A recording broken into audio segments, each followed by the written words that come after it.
عسلامة ومرحبا بكم. كما قاعدين تشوفوا احنا في برشلونة encore une fois l'édition 2026 donc Mobile World Congress. On va interviewer deux personnes de chez Spark. Donc on va commencer par monsieur Adam Charles qui est le Chief Growth Officer chez Spark. Hello Adam, do you mind if I call you Adam? You can. All That's right. my name. Yeah, so nice to meet you first. Thank you for having us. Sure. Well, would you please, to begin, actually introduce Spark to us? Yeah, so Sparks is the world's leading brand experience agency. So we create everything from big corporate events to big exhibits that happen in shows like this at Mobile Congress. We create experiences for consumers. So anything experiential is what we do. Yeah. All right. And as a Chief Growth Officer, what do you do exactly?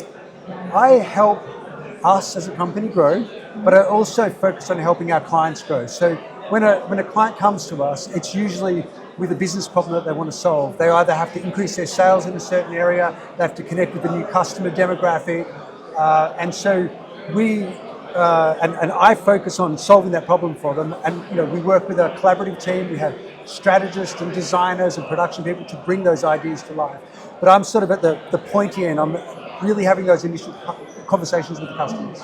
All right. I guess you actually work with different clients from all over the world, different culture, etc. So, when you take an experiential story idea global, what's the secret sauce and how do you make sure it doesn't get lost actually in translation somewhere between, let's say, whatever, New York and Singapore? Yeah, good question. So I've had the good fortune to be able to live in many regions around the world. Mm-hmm. And so I have a lot of experience of that cultural translation. And I think the success is to have a direct relationship with people in the market that you're trying to do something in. Yeah, whether that's your own staff there or tight connection, you have to understand what are the taboos, what resonates, what doesn't. Yeah, and so when you have that direct conversation with people in the market, you're better equipped to make sure that what you're creating makes sense to the audience in the market. Because at the end of the day, we are trying to get audiences to move them to action and make them feel and believe something. All right, and what's the trickiest part of it? I think language is one. Yeah. Yep. And it's not just the literal language, but it's translating something so that it makes sense in another language. I think making sure that you don't step on any cultural taboos. Sometimes a color in one country does not mean the same in a color in another country. There's all these sensibilities. So I think making sure that you don't have issues with that is very important. Okay, do you have any examples actually to explain more this idea? Yeah, I think language is a really good one.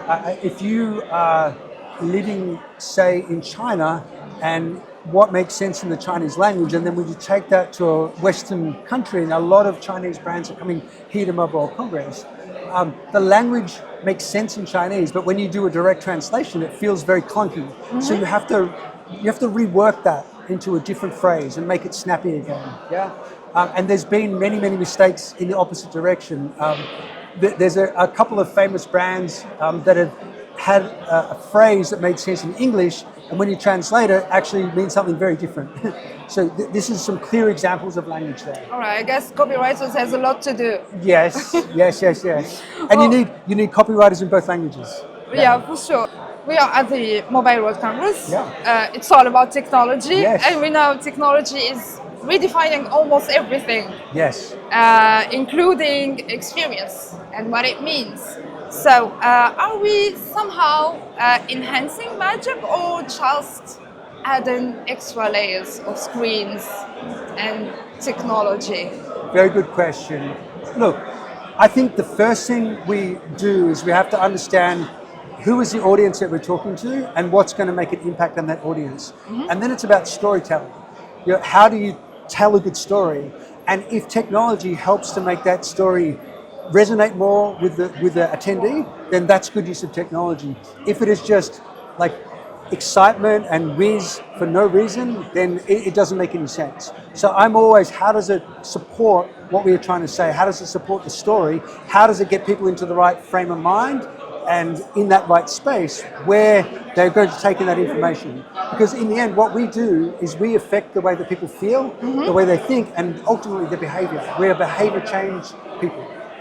All right. And is there any technology you are genuinely excited about? Yeah, I think interesting. If we think about stepping into the world of AI, I think the customization of people's individual experience, when you come to a show like this, it's overwhelming. There is too many things to see, too many people to meet. So how do I get to see the people that I want to see and the experiences that I want to do? So I think that's going to help customize things, yeah? I also think some of the immersive experiences, when done right on the back of a good story, are amazing, yeah? So I think that's going to continue. All right. And how actually do you decide if a piece of tech could make that experience unforgettable? Yeah. For your people? Again, your does it support the story that you're trying to tell? And is it going to move people emotionally? Yeah. So for me, if it goes through those two filters, then absolutely it's a technology that I want to embrace.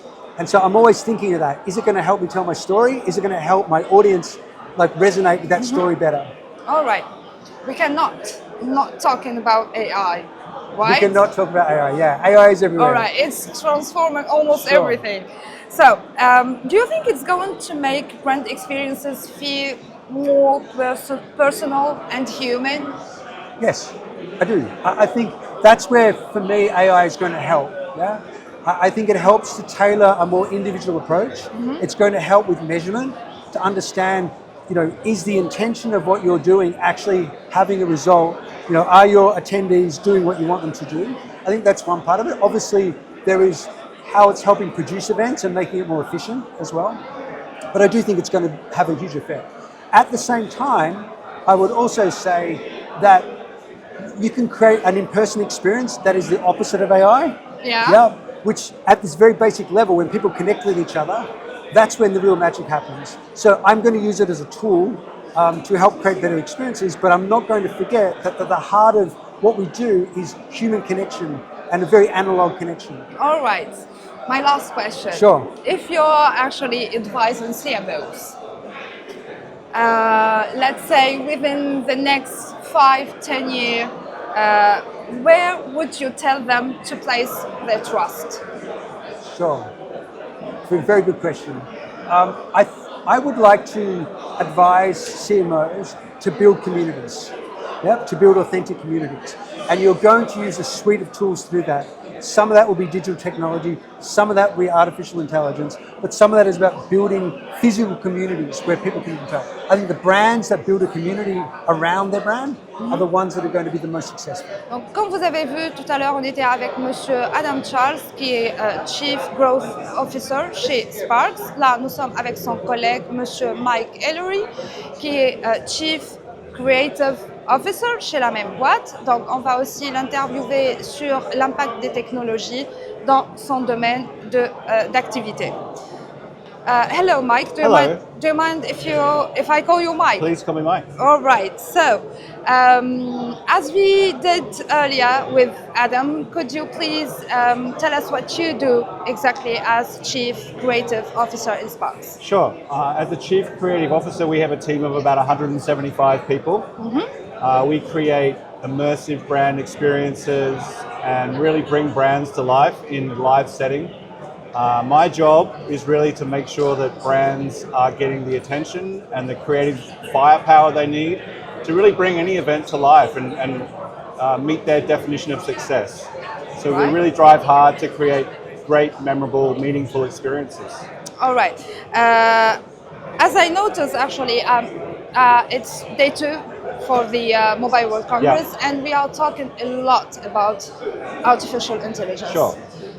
It's everywhere, transforming almost everything. So my first question is about AI as a partner, because there is some people actually, almost everyone is calling it like a creative partner. Yeah. So for you, from your perspective, is it like a brilliant intern, a co-pilot, or some kind of a chaotic genius that throws out loud ideas? The answer is yes. It can be all three of those things. All right. It can operate at various levels. We use it a lot of the time to look for insights into our audiences, insights into our clients, where they sit in the landscape. We use it to create completely wacky, crazy ideas, but we also try and make sure we have agreed on the values the brand stands for, and we evaluate the work that AI comes back to us with based on human insights as well as AI insights to make sure we're staying true to the brand. So it can be all of those things. We use it across many different features. Generative AI, we're creating brand new ideas, that allow us to move a lot faster. We're using it, the tools in AI to get presentations and products together that we can share with clients a lot quicker. So it can be all of those things depending on how we want to use it. It is a great tool for us and a great partner. All right. So if we can actually, if AI can generate almost everything, how do you do actually to make sure the work will still feel human? Yeah, it has to connect with people, and hopefully we understand the brand, we understand the audience, we understand what they're looking for, and we can judge the work that AI generates by making sure it aligns with what those people want. We also are very good at making sure we put the right information in to begin with, because a lot of the stuff with AI, the better the prompts you give it, the more insightful the prompt that you give it, the better the results will be, the more on target, the more refined, and we can't create environments and experiences for everyone all the time, because audiences are different.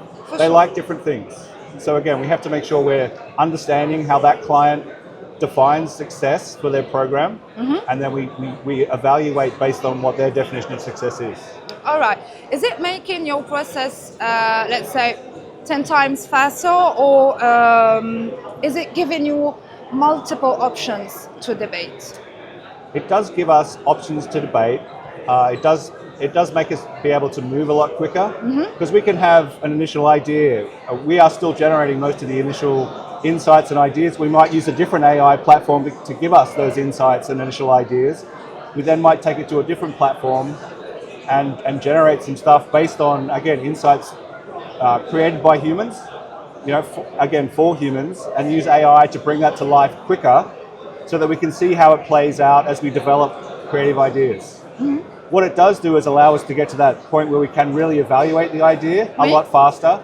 So it's a great tool for accelerating the process. All right. And is it making it actually easier to take creative risks?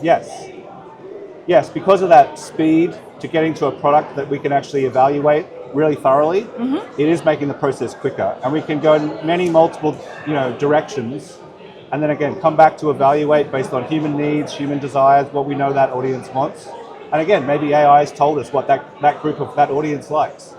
So we're using AI in various parts of the workflow to really create a finished product faster. All right. Then what's the secret ingredient actually that turns a well-designed brand moment into something genuinely joyful, from your perspective, for sure? Yeah, we have to create brand love. We talk about creating brand love, and it means identifying the audience. Again, working with our customers, clients, and partners to identify what they are trying to achieve with their program. Once we understand how they define success, we can then tailor our solutions to meet that objective. And so really understanding the needs of the client, the audience we're talking to, the tools we have at hand, the working conditions, because we're creating real environments in real spaces. We have time, we have space, we have rules, we have regulations that we have to meet. So there's a lot of balancing that we have to do to, again, deliver on our clients' needs. All right. And is there anything that was quite surprising or unexpected that generative AI helped you actually create? Yeah, there's been a few things that we found it to be really excellent for. Delivering content and being able to tell stories. Storytelling, it really helps. Just being able to visualize stories. We are master storytellers. That's one of the things we do. but being able to visualize those stories in context, in front of the architecture we're suggesting, in front of the branding that we're suggesting, and tell those stories in a way that everyone can look at, the client can look at and say yes, no, maybe. Getting us to that point where we can collaborate with our clients a lot faster. Storyboarding is great. Mood boards are great. The other thing we've found it to be really great for is taking an idea, once we've baked that idea, and creating presentations and formats and design renderings in a way that really allows us to tweak them and change them really quickly and come up with a product and design solutions that meet the client's needs. All right. One last question. Sure. It's about your role Yep. and AI. Yep. So we see that generative AI is actually quite evolving, Yep. right? So what does the role of a chief creative officer would look like in 5 years? Yeah, look, the role continues to evolve, and we see the role working very closely with the technology and AI to stay ahead of the curve. We're going to have to be able to translate ideas that are brought to us. We have to translate the ideas that AI generates into things we can actually build in the real world. So, we do permanent work, we do temporary work. When we're doing temporary work, we have a timeline. The elements we come up with, whether that's using AI and our amazing team, has to be built in the real world. And so it has to go on a truck. It has to come here. It has to be set up in a certain amount of time. And it has to achieve our clients' objectives. So we're going to continue to look at what combination is needed for me to be successful as the Chief Creative Officer. There is also, we're dealing with people still. So I love raising our team. I love encouraging our team to explore more. And we're really trying to stay ahead of what's happening in the industry. All right. Thank you very much. You're very welcome.